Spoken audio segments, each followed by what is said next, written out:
निश्चित रूप से पार्टी को नुकसान झेलना पड़ता है और पार्टी नुकसान झेल भी रही है, लेकिन अब जब निकाय चुनाव के नतीजे लगभग स्पष्ट हो चुके हैं, कांग्रेस के लिए आगे आने वाले समय में क्या कुछ चुनौतियां रहने वाली हैं और साथ ही साथ बीजेपी के लिए कितना चुनौतीपूर्ण, क्योंकि जनता ने बहुत भरोसा जताया, बीजेपी का दायित्व तो अब और ज्यादा बड़ा होता हुआ नजर आ रहा है।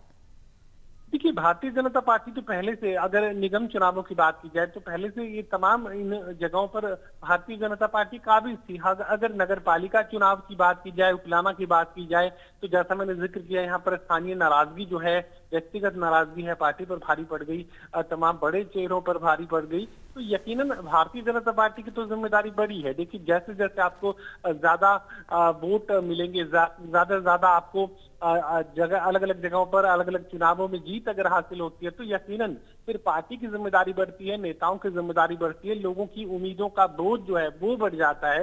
लेकिन फिलहाल ये मानकर चलिए कि कांग्रेस पार्टी को यहाँ जबरदस्त निराशा का सामना करना पड़ा है। और आप सवाल ये भी कर रही थी कि कांग्रेस पार्टी को आगे आखिर क्या करना होगा। कांग्रेस पार्टी को आगे इस बात के लिए इंतजार और ज्यादा करना पड़ेगा कि मेहनत अगर एकजुटता के साथ नहीं की गई तो फिर यकीनन फिर इस तरह की निराशा बार बार कांग्रेस पार्टी को झेलनी पड़ सकती है।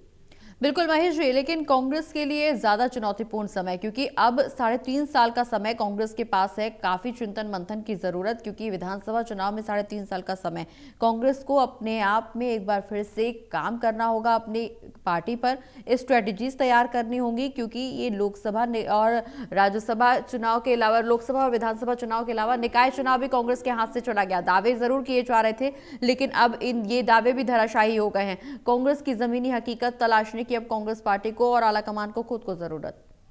देखिए प्रगति, मुझे लगता है कि रणनीति तो इस बार भी बनाई गई थी, इस बार भी चक्रव्यूह कांग्रेस पार्टी के शीर्ष नेताओं की तरफ से रचा गया था, लेकिन फायदा नहीं मिल पाया। मानकर चलिए कि सबसे पहले उम्मीदवारों को उतारना, सबसे पहले चुनावी अभियान की शुरुआत करना, और ये कहा जा सकता है कि कांग्रेस पार्टी ने इस बार एक एकजुटता की जो तस्वीर है वो कायम करने की कोशिश की। अंदरूनी एकजुटता कितनी है ये तो पूरा हरियाणा जानता है, लेकिन कम से कम इतना जरूर हुआ कि एक दूसरे नेताओं के खिलाफ बयानबाजी इन चुनावों में नहीं की गई। तो एकजुटता की कोशिश भी काफी हद तक कांग्रेस पार्टी के नेताओं ने की, रणनीति भी बनाई गई थी। अब ये अलग बात है कि उस रणनीति को पूरी तरह बेअसर हरियाणा के लोगों ने कर दिया, और ऐसे में एक बार फिर आत्म मंथन अब तमाम बड़े नेताओं को करना होगा कि अगर यही हालात बने रहे तो फिर चौथी बार भारतीय जनता पार्टी की सरकार बनने से वो कैसे रोक पाएंगे। बिल्कुल, निश्चित रूप से भारतीय जनता पार्टी की सरकार बनाने से रोकना कांग्रेस के लिए चुनौतीपूर्ण है, लेकिन बीजेपी के लिए भी उतना ही चुनौतीपूर्ण स्थिति, क्योंकि अब ट्रिपल जिम्मेदारी, तीन इंजन की सरकार, ट्रिपल इंजन की सरकार का दावा बीजेपी की तरफ से किया जा रहा था, और साथ ही साथ इस बात का भी जिक्र बार बार किया जा रहा था कि ट्रिपल विकास होगा। अब तो जिम्मेदारी और जवाबदेही अब बीजेपी के पास भी ज्यादा होने वाली है।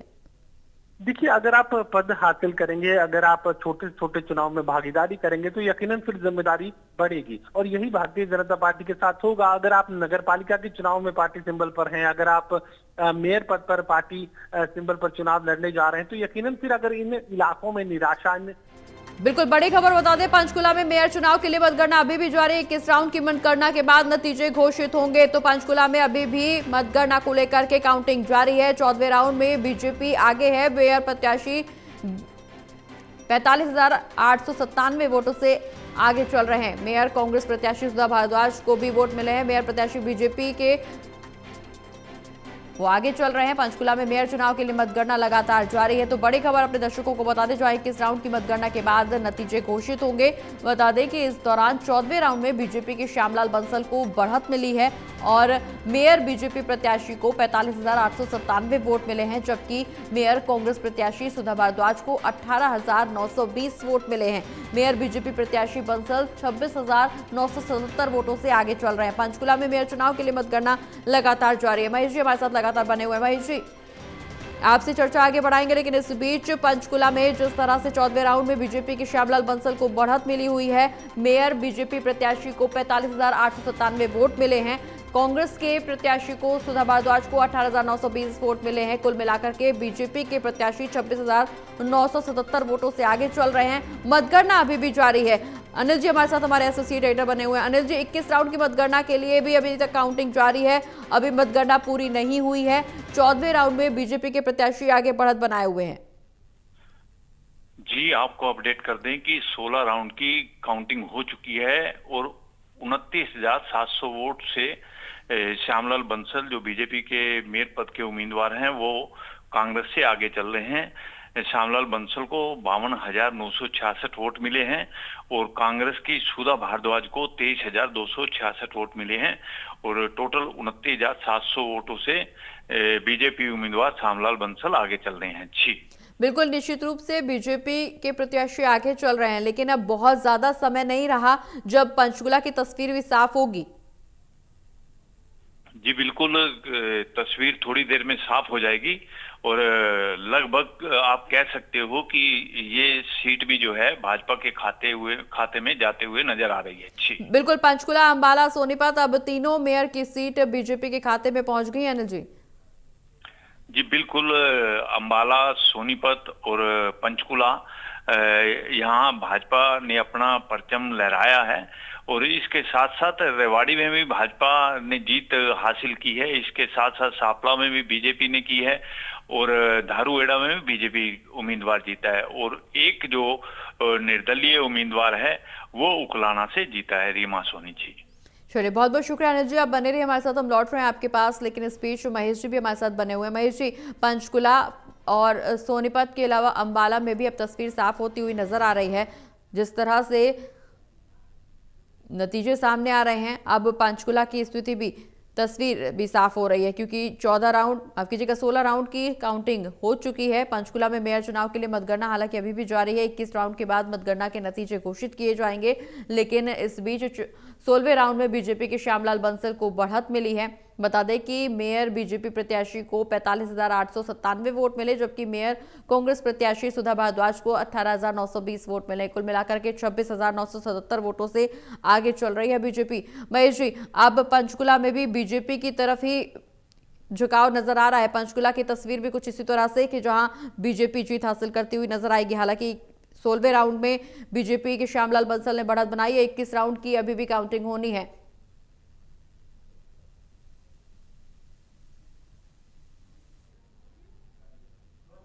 तो महेश जी से अभी एक बार फिर से चर्चा आगे बढ़ाएंगे, लेकिन इस बीच आपको बता दें कि 21 राउंड की काउंटिंग के बाद नतीजे घोषित किए जाएंगे। 16 राउंड की काउंटिंग संपन्न हो चुकी है, जिसमें फिलहाल बीजेपी बढ़त बनाए हुए है।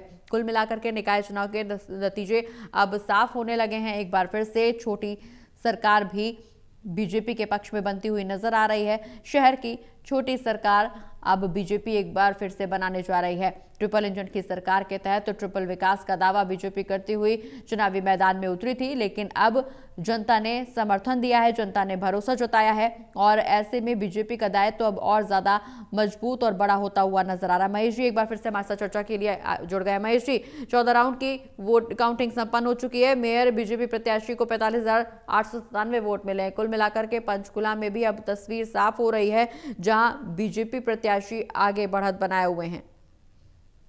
2.5 गुना से ज्यादा वोट अगर हासिल हो चुके हैं तो फिर ये मानकर चलिए कि भारतीय जनता पार्टी जीत की मंजिल तक पहुंच चुकी है और कहीं चुनौती आगे नहीं मिल पाएगी। भारतीय जनता पार्टी जबरदस्त परफॉर्मेंस यहाँ पर दिखाती नजर आ रही है वोटों के अंतर के लिहाज से, लेकिन कांग्रेस पार्टी के लिए निराशा की खाई लगातार और ज्यादा गहरी होती चली जा रही है और अब एक नई रणनीति की जरूरत मुझे लगता है कि कांग्रेस पार्टी को पड़ने वाली है। नए सिरे से कांग्रेस पार्टी को, राहुल गांधी को, तमाम शीर्ष नेताओं को, भूपेंद्र सिंह हुड्डा, कुमारी शैलजा, रणदीप सुरजेवाला और कैप्टन अजय यादव को अब सोचने की जरूरत पड़ेगी, क्योंकि जिस तरह की परफॉर्मेंस की उम्मीद वो कर रहे थे, लोकसभा चुनाव में अच्छा परफॉर्मेंस कांग्रेस पार्टी ने दिया, विधानसभा चुनाव आते आते जीती बाजी हार गई और अब निकाय चुनाव सामने आने के साथ एक तरीके से पार्टी ध्वस्त नजर आ रही है। चुनाव परिणाम में कहीं मुकाबले की स्थिति देखने को नहीं मिल रही, कांटे की टक्कर देखने को नहीं मिल रही। हार भी अगर होती तो जो है आसपास की हार मानी जाती, कांटे की टक्कर पर हार मानी जाती। 2, 5, 6 हजार वोटों से अगर हार होती तो माना जाता कि कांग्रेस पार्टी ने चुनावी मुकाबले को बेहतर बनाया है। लेकिन यहाँ अगर 2.5 गुना वोटों के साथ अगर कांग्रेस पार्टी को शिकस्त देकर भारतीय जनता पार्टी का उम्मीदवार मेयर की कुर्सी तक पहुंच जाता है तो फिर कांग्रेस पार्टी को सोचना पड़ेगा कि आपका वजूद क्या है। बिल्कुल, निश्चित रूप से महेश जी, सापला, रेवाड़ी और धारूहेड़ा के साथ साथ पंचकुला और सोनीपत में भी बीजेपी के पक्ष में ही नतीजे गए, लेकिन उकलाना एक ऐसी जगह जहां निर्दलीय उम्मीदवारों को बढ़त मिलती हुई नजर आई। निर्दलीय उम्मीदवार भारी पड़े बीजेपी प्रत्याशियों पर। उकलाना सीट की बात की जाए तो यहाँ श्रीनिवास गोयल भारतीय जनता पार्टी के वरिष्ठ नेता हैं और अपने इलाके में अपनी पुत्र वधू को ये टिकट दिलवा कर लाए थे। हालांकि एक स्थानीय बीजेपी का उम्मीदवार भी थे जो ज्यादा एलिजिबल माने जा रहे थे, लेकिन अपनी जो सीनियरिटी है उसका फायदा श्रीनिवास गोयल ने पार्टी में उठाया था और अपनी पुत्र वधू को टिकट दिलाकर निकिता गोयल को चुनावी मैदान में उतारने का काम किया था। लेकिन व्यक्तिगत नाराजगी बीजेपी के सबसे बड़े चेहरे पर भी भारी पड़ गई। नायब सिंह सैनी के चेहरे पर भारी पड़ी।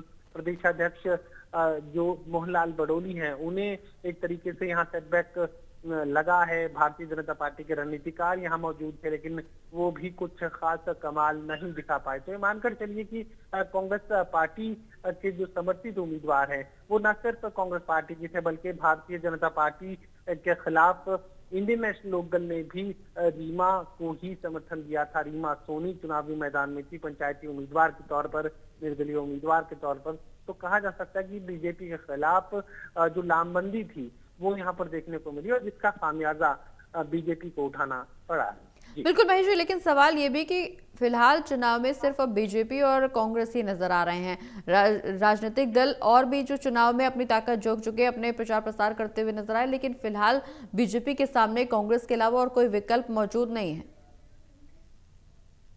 देखिए, अंबाला की जहां तक बात की जाए तो यहाँ पर जो इंडियन नेशनल लोकदल का परफॉर्मेंस है वो उम्मीद से कहीं बेहतर नजर आया है। लेकिन बावजूद इसके अगर हम अमूमन बात करें तो उम्मीद यही लगाई जा रही थी कि भारतीय जनता पार्टी की सीधी टक्कर कांग्रेस से होने वाली है। लेकिन कांग्रेस भी जिस तरह की टक्कर का जिक्र कर रही थी, जिस तरह की जीत के दावे सामने रख रही थी, उस तरह के दावों में हकीकत से कोसों दूर ये दावे नजर आए हैं। और जो तैयारी थी कांग्रेस पार्टी की एक तरीके से बेईमानी साबित हुई है। व्यक्तिगत कारणों को अगर छोड़ दें, जो कि नगर पालिका का चुनाव, मुझे लगता है कि इतने बड़े चुनावों के सामने 11,700 वोटों के चुनाव का कोई बहुत बड़ा जिक्र भी नहीं है। लेकिन चूंकि चेहरे इसमें शामिल हो गए थे, उकलाना की मैं बात कर रहा हूं, तो नगर पालिका चुनाव उकलाना में बड़े चेहरों के शामिल होने की वजह से इस चुनाव का जिक्र बार बार हो रहा है। वरना भारतीय जनता पार्टी ने इस तरीके से क्लीन स्वीप किया है